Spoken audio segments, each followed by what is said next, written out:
জুমার খুতবা চলাকালে কেউ কথা বললে আমাদের করণীয় কি? তা যদি কেউ কথা বলে মুগুর নিয়ে দিবেন বাড়ি মাথার উপর, ঠিক আছে না?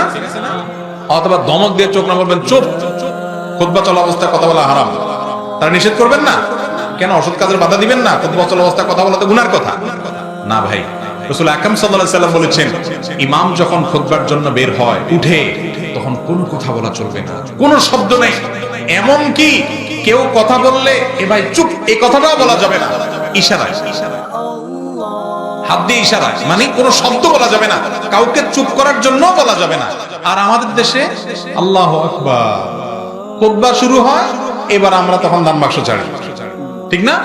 ঠুকঠাক ঠুকঠাক আওয়াজ, লাজান আইসক্রিমের পেটির আওয়াজ, ঠিক না? ঠিক।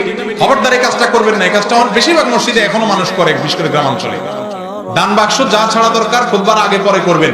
খুতবা শুরু হয়ে গেছে, কোনো দান বাক্স ছাড়া ছাড়াই চলবে না, অন্য কাজ করবেন না। এবং ওই সময় দেখা যায় যে মসজিদের কমিটির লোকজন, সভাপতি, সেক্রেটারি দান বাক্স, টাকা পয়সা, এই কথা সেই কথা বলে জায়েজ নাই, গুনাহের কথা আমরা জানি না। ইমাম যখন খুতবা শুরু করবে সব সাইলেন্ট, সবাই চুপ, চুপ হয়ে সবাই খুতবা শুনতে হবে। বুঝতে পারছেন কথা? এটা ওয়াজিব। যদি ওই সময় কথা বলেন ওয়াজিব তরকের গুনাহ হবে, কাউকে চুপ করতেও বলা যাবে না, এত বড় বিষয়। সফর অবস্থায় কসর নামাজ না পড়লে পরবর্তীতে এই নামাজ কাজা করার নিয়ম কি?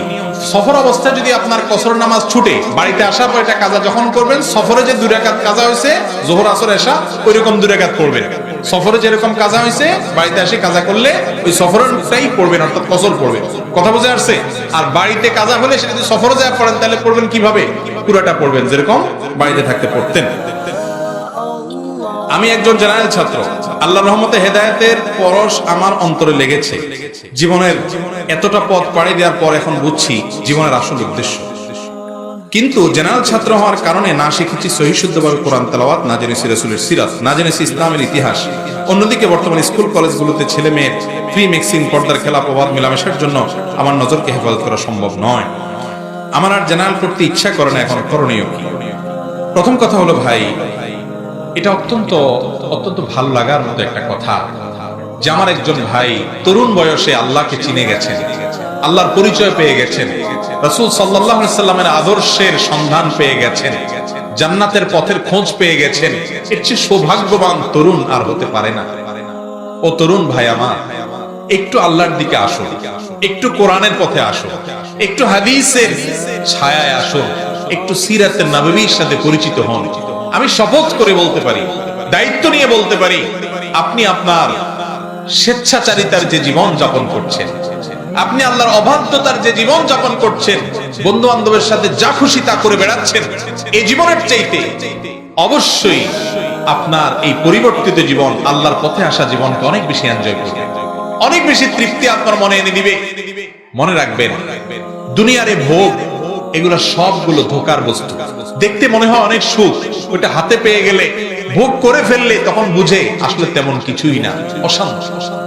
প্রকৃত শান্তি শুধুমাত্র আল্লাহর আনুগত্যে, আল্লাহর গোলামিতে, আল্লাহর কাছে আত্মসমর্পণের মধ্যে। একজন প্রথম সারির শিল্পপতি, তিনি আমার পরিচিত একজন আলেমকে বলছিলেন যে ভাই, আমি ওই জীবনও পার করে আসছি, এই জীবনও পার করে আসছি। তার মানে বলেন যে তার মানে হলো আমি গরিবের সন্তান ছিলাম, না খেয়েও জীবন কাটাইছি, আর বিলিয়ন বিলিয়ন কামানোর পরে এখন লাক্সারিয়াস জীবন যাপন করছি। বিশ্বাস করেন, কোনোটাতেই শান্তি নাই। শান্তি থাকে তখনই যখন আল্লাহর সাথে একটা বান্দার কানেকশনটা থাকে, বোঝাপড়াটা থাকে। তো আমার এই যুবক ভাই দ্বীনের পথে এসেছেন, আল্লাহর পরিচয় পেয়েছেন, আমি আপনাকে সাধুবাদ জানাই। এরকম যুবক পেলে আমার মনে চায় একটু কপালে চুমো দেয়। সৌভাগ্যবানেরা, এরা আল্লাহর পথে এসেছে, প্রকৃত মুসলমান হয়েছে, নামমাত্র মুসলমান থাকে নাই, মুসলমান বাই চান্স না, সে এখন মুসলমান বাই চয়েস হয়ে গেছে। আল্লাহ তাআলা আমাদের ভাইদেরকে দ্বীনের উপরে, ঈমানের উপরে অটল অবিচল থাকার তৌফিক দান করুন। যারা কলেজ ইউনিভার্সিটিতে পড়েন, চোখের হেফাজত করাটা অনেক কঠিন হয়ে গেছে ভাই। এই সমাজটা এমন ভাবে শয়তান সাজিয়ে দিচ্ছে আমাদেরকে যে কোনো দিকে যে আপনি ঈমান রাখতে পারবেন না। গান, বাদ্য, হারাম মিউজিক, ফ্রি মিক্সিং এবং চোখের গুনার জন্য সকল ব্যবস্থা করা আছে।